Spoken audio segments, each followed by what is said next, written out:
holidays. Next, they're concerned about the light direction and intensity. And so once the lights are set up, they want to make sure that they are focused on the field and that there is the ad hoc group, again, able to discuss whether they are shining too much into the community more than they need to be. So there'd have to be a real good look at the light duration and intensity. And lastly, again, on the use permit, mainly with outside groups, we want there to be a limit to the amount of litter that is left. So you'd have to have somebody monitoring the litter after the outside groups, because we understand that the school can have groups pick up after a school event, but if somebody comes in that's a community group, they've got no game, and they have nothing in the game that says they have to keep the litter to a minimum. So we need litter as part of the use permit process. That's what we have. I just want to address the litter thing so that we don't have to cover that again. Litter is one of those things that goes across the board. On the use permits, we're entitled as a district to set some of those levels. So we can add on the use permit that there's a minimum number of district personnel that will be assigned. So I think litter's covered. Mike, can I make sure that I got all your stuff? Yeah.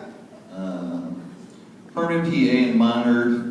The group is looking for actual dB. According with the document, the city of Concord allows 4 dB above ambient background. So if you look at their ambient background in there, that's about 64 dB.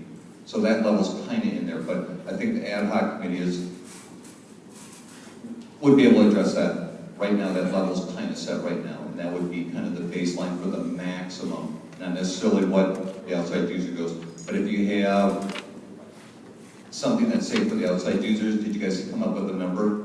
No, we believe, though, that there should be an actual measurement of the decibels, not a projection of what they should be. So in the first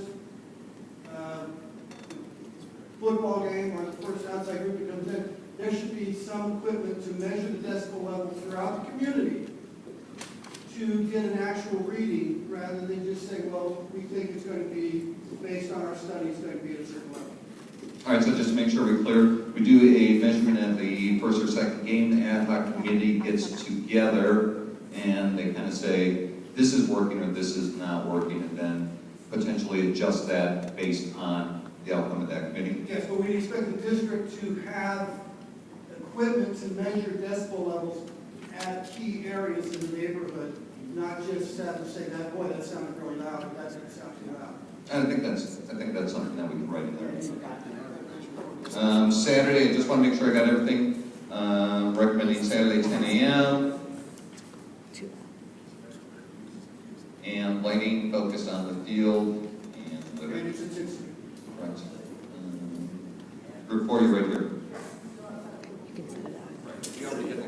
Okay, so we are very similar to Group 2. This is Group 4, but we were very similar to Group 2 in our discussion. We were divided half and half, 4 neighbors, 4 parents. The PA system, no PA system by outside user groups, no PA during practices or music during practices using the portable PA system. So during practices we wouldn't use it. The PA system would only be used during games here. There is a concern for the group about the placement of the speakers and how that affects the sound, because there was something about putting them on the sound roll and the directionality of that. So Group 4, keep me honest to make sure I don't say anything incorrectly. We also wanted to focus on with the PA and with the lights, a reporting mechanism so that we could see when a report was logged, who logged it, when it was logged, what the issue was, who resolved it, and how fast it took to resolve the issue. And that should be reviewed, and we are in agreement of the quarterly group meeting. I think we would like to be able to get together and meet quarterly and talk with each other about that. Jerry, I believe the other part of that was that it's visible. So It's that visible, right. So it's either like on the YV website or the Mount Diablo website, someplace where people can go to say, this was the complaint. The PA system was used on a Saturday morning. This was the result. And that to a real person, not to security, because security is not responding fast enough. They're like saying we'll be there within 48 hours. The PA system's not going to be used in 48 hours. We would like to see a response time commitment of within 30 minutes of call me for having a response and having it fixed. And again, that logging is able to be seen by all visible. If we could get a lower pitched whistle during practices, that would be nice, because the whistles, especially during football, go off a lot. So a different pitch whistle would be nice. We had no weekend event prior to 8 a.m., but hey, I'm sure our neighbors would be fine with 10 a.m. They're not doing anything like that. I guess the one only exception I would ask for that is that sometimes for NCS, we are given the start times of games. We do not have the ability to do what we can, but for any outside user event, it could be 10 o'clock.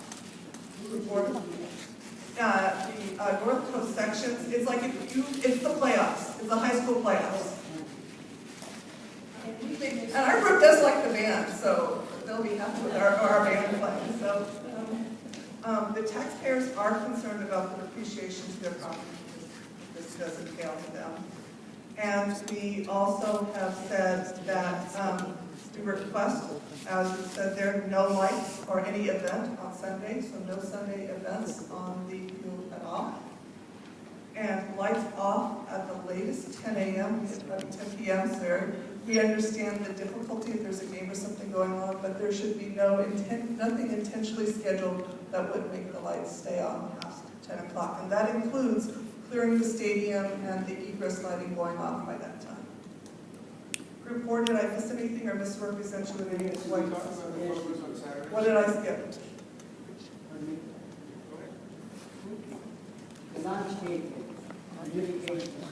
Oh, I'm sorry, yes, sir. There was a request by someone in the group, and the group did discuss this, that the trees be built, fully grown trees be planted back there by the sound system. I mean, by the sound wall, excuse me.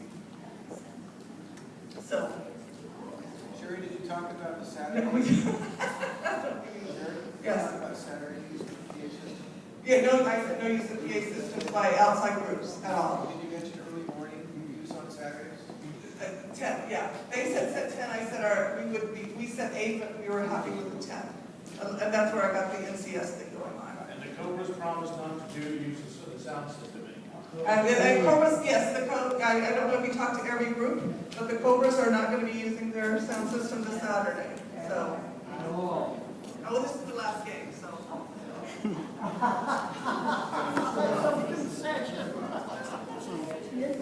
You passed the speakership? So was there another? That was in the group. No, I'm fine. I gotta read it, just chicken scratch here. You go to mine, group number 3.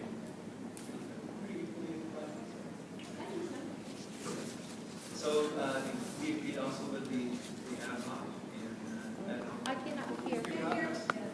to ad hoc to be able to have authority to address the issues that came up. Community provided letters, respond to, okay, that doesn't include kids drag racing up and down the entrance of the school. Can you? Thank you. Some of the things we talked about is limiting the lights on the spillage on the field. One of the things that we talked about in terms of that was to revisit the